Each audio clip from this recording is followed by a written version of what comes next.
Hello, happy Thursday. Welcome. Thank you for joining us on this edition of News 2. I'm Sandra Gumansing. Topping our newscast, it's been an exciting week for the Virgin Islands Republican Party. Members of the VI GOP are already in Cleveland as we speak, participating in Republican National Committee meetings.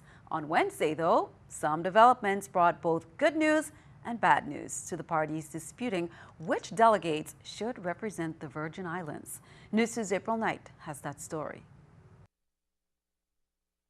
John Yob called it a victory across the board on his Facebook page. Yob, who's been fighting for his eligibility as VI delegate to the National Convention, was referring to a contests committee settlement in which State Chairman John Canigata agreed to no longer challenge him. On Wednesday morning, Canigata sent out a press release saying the same thing, but insisting that Yob and two others were still not eligible. So it seems that the way forward has been cleared for John Yob, but just hours after Canigata sent out that statement, the Virgin Islands Supreme Court issued an order that's breathing a little life back into the fight, at least for one VI Republican. On Wednesday afternoon, the Supreme Court reversed the Superior Court's decision in favor of intervener Valerie Stiles, who claimed that she was treated as a second-class litigant in her challenge of Yob's eligibility. The case was remanded to the Superior Court, and although Stiles could not speak extensively about it, she said she's continuing the challenge. I really can't say much about the Supreme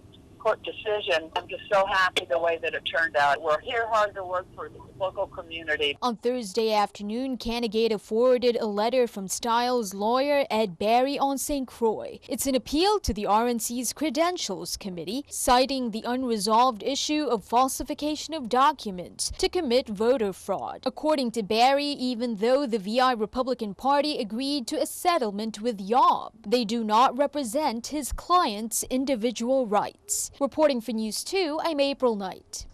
As to whether Stiles is functioning as a delegate or an alternate delegate after the contests committee settlement in favor of Yob, we're told that there are still developments waiting to happen between now and then.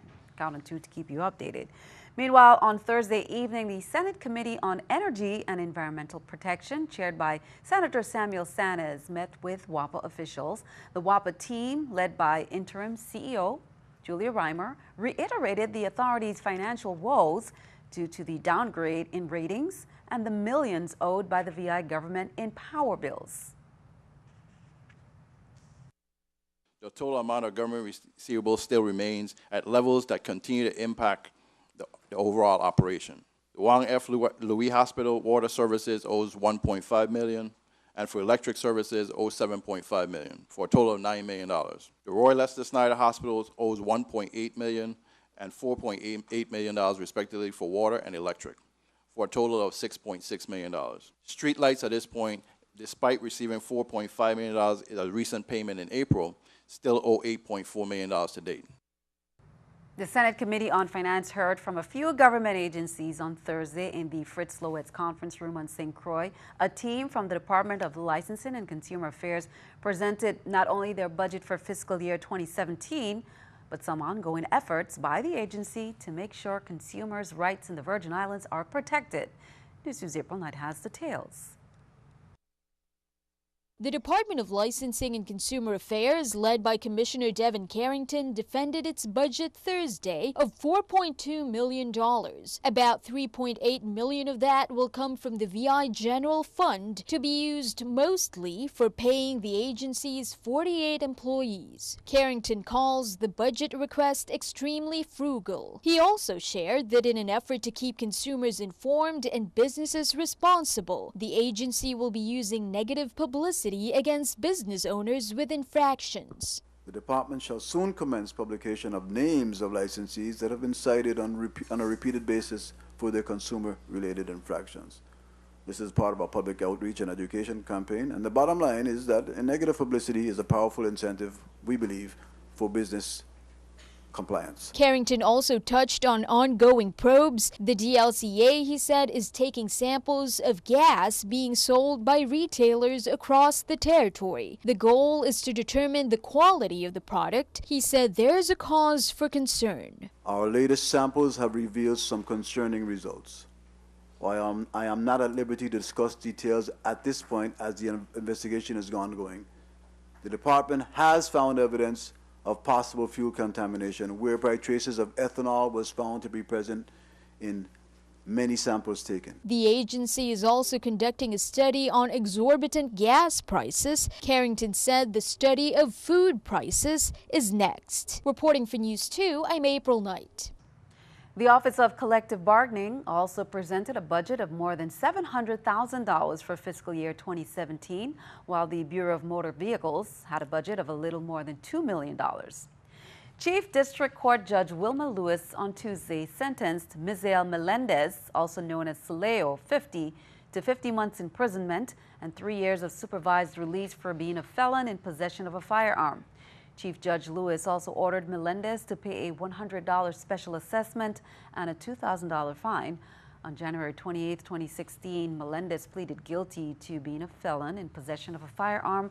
According to the plea agreement filed with the court on February 11, 2015, Melendez sold a stolen .22 caliber rifle to an undercover informant. In 2009, Melendez had been convicted of a felony, possession with intent to distribute cocaine, in the District Court of the VI. Mohammed Gibran, 27, made his initial appearance in District Court Tuesday before U.S. Magistrate Judge Ruth Miller after being charged with trafficking in firearms in a one-count criminal complaint. At a detention hearing Wednesday, the court issued an order detaining Gibran pending trial and set a preliminary hearing for Monday, July 18th. According to the complaint, Gibran, who is not a federally licensed firearms dealer, was trafficking in firearms on St. Thomas between September 2015 and February 2016.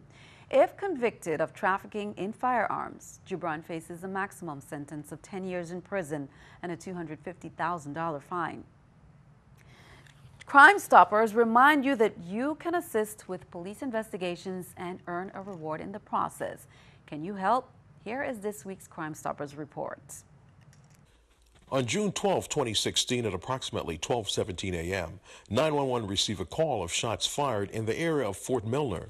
Responding officers made contact with a four-door, beige in color Toyota Corolla at the bottom of Raccoon Hill. In the vehicle was a black male, later positively identified as 34-year-old Jafari Samuel of Berg's home, and a female passenger.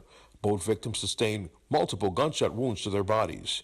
Jafari Samuel succumbed his injuries at the hospital.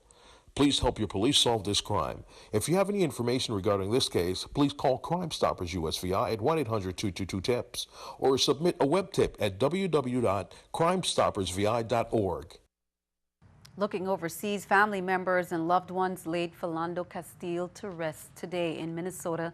Castile was shot dead by a police officer during a traffic stop last week. His fiancée documented the shooting's aftermath in the graphic Facebook live stream that sparked nationwide outrage. She says in the video that Castile told the officer he had a gun and a permit and followed the officer's instructions before being shot. Castile's family provided documentation of Castile's gun permit, but it's what wasn't seen after the video went black that has Roseville Police Chief Rick Mathwig upset. His officers responded to the scene after the officer from a different department is the one who shot Castile. Mathwig says Minnesota Governor Mark Dayton was wrong when he said that Castile did not receive CPR. He said that his officers tried to save Mr. Castile's life, including the use of an AED. Donald Trump is in the process of narrowing down his choice for running mate, and a decision is set for Friday, while there are still candidates still in the running. It appears one is pulling ahead. Steve Nannes has the latest from Washington. On the campaign trail, Donald Trump often boasts about his skills when it comes to decision making. I have good judgment. I have great judgment. Now he faces perhaps the most important decision of his presidential campaign, selecting his vice presidential running mate. A source in the campaign tells CNN that Trump indicated to Indiana Governor Mike Pence Wednesday night by phone that he is moving towards selecting him, and Pence's team was told to start preparing. Trump will officially unveil his pick in New York City Friday morning. The first-term governor and former congressman is seen as a staunch conservative and strong fundraiser, with connections on Capitol Hill and Washington experience that Trump admits he lacks. But it's not a done deal yet, and the other two contenders still in the running are being coy about where they stand. Former House Speaker Newt Gingrich, Pence, Gingrich. And New Jersey Governor Chris Christie. Good evening. Can you tell us where you think you stand in the beat process? I can't, but it's good to see you. And while Pence appears to be ahead, Trump is also said to be thinking hard about Christie, who is seen as an ideal attack dog. Now it's all up to Trump to decide who will join him on stage in Cleveland next week and potentially the White House next January. In Washington, I'm Steve Nannis.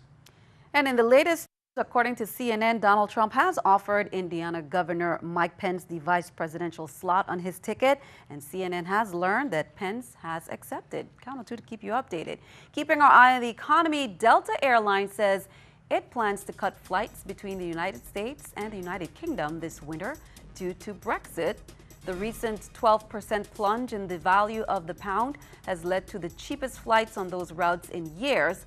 But that's cutting into the U.S. airlines' revenues. So Delta announced today, Thursday, it would reduce the number of seats available to the U.K. by 6% this winter. Here's a look at the stock market watch at the New York Stock Exchange. The Dow, NASDAQ, S&P all up. The Dow 134, NASDAQ 28, S&P 500 up at 11. Coming up on News 2, the VIPD lends a hand to some organizations in need. Plus, the Department of Health announced that there are 50 new cases of Zika in the territory.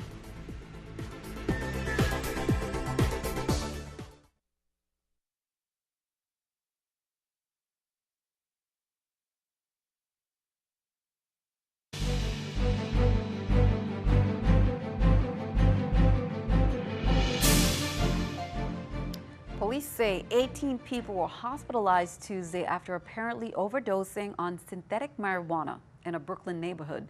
The substance is known as K2 Spice, and residents say a neighborhood business has been selling it. Multiple people were reportedly passed out, including one man who was unconscious inside a car. The production and sale of K2 Spice was outlawed in New York in October 2015. The Department of Health turned our attention back home, announced that there are 50 new cases of Zika in the territory. The total number of confirmed positive cases in the territory now stands at 47, 18 cases on St. Croix, 29 cases on St. Thomas. To date, a total of 774 pregnant women in the territory have received Zika testing. Currently, one pregnant woman has been confirmed positive. Dr. Michelle S. Davis, Commissioner of the Department of Health, said this increase was expected based on how other mosquito-borne outbreaks have occurred. The majority of new cases occurred on St. Thomas. Potential reasons include St. Thomas being more densely populated, she says, and a higher number of residents.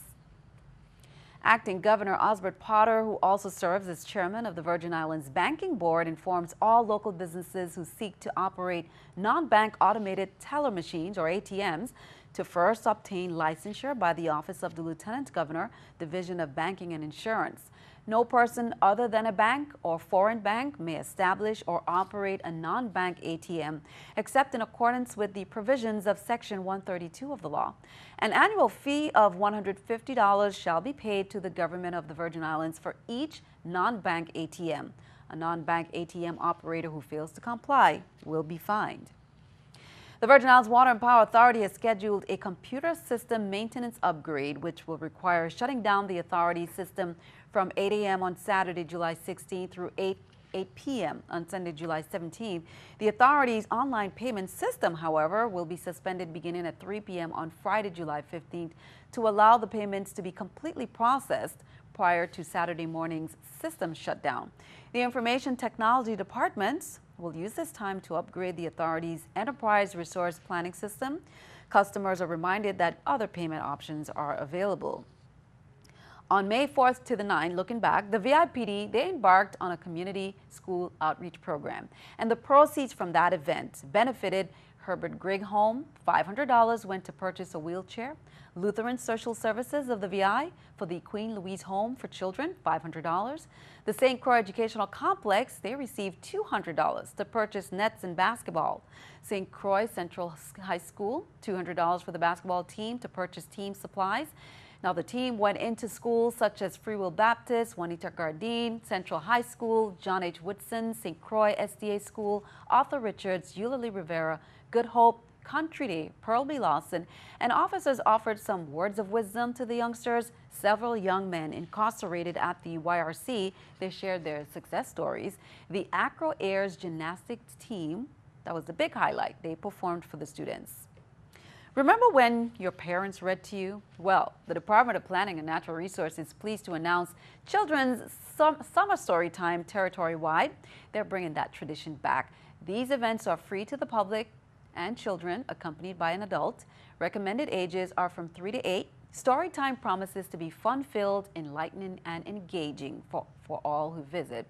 It's at the Florence Williams Public Library, St. Croix, Tuesdays at 2 p.m. and Wednesdays at 11 a.m.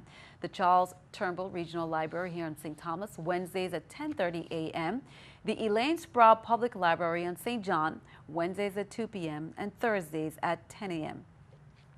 The week-long celebration of French heritage began July 8th to July 14th, culminating in Bastille Day, a day marking the event in 1789 when the people of France rose up against King Louis XVI, leading to the establishment of a new popular government. Bastille Day is celebrated as a national holiday in France. However, St. Thomas is home to many French residents who celebrate it as well. The French community has a long history in the territory, dating back to the 1600s, with descendants who immigrated from St. Bart's. Many events are held in Frenchtown at the Joseph Urbain Ballpark and Northside, including the Bastille Day Kingfish Tournament. Organizers of that 28th annual Bastille Day Kingfish Tournament, they invite you to come out to see the action. That's on Sunday, July 17th, 10 a.m. You can meet at the boat ramp at Hull Bay Hideaway, and lots of boats will be going out. They will be competing, and winners will be announced. There will be entertainment Friday, Saturday, and Sunday. Happy Bastille Day. Well, the VI Lottery, along with the St. Thomas Hibiscus Society, have partnered up to present you some vibrant tickets featuring images of many of the exquisite kinds of hibiscus that exist right here in the Virgin Islands. Every vibrant ticket has a chance to win part of that $700 for $300 total prize money, including the top prize of $175,000. With that in mind, here are the winning numbers.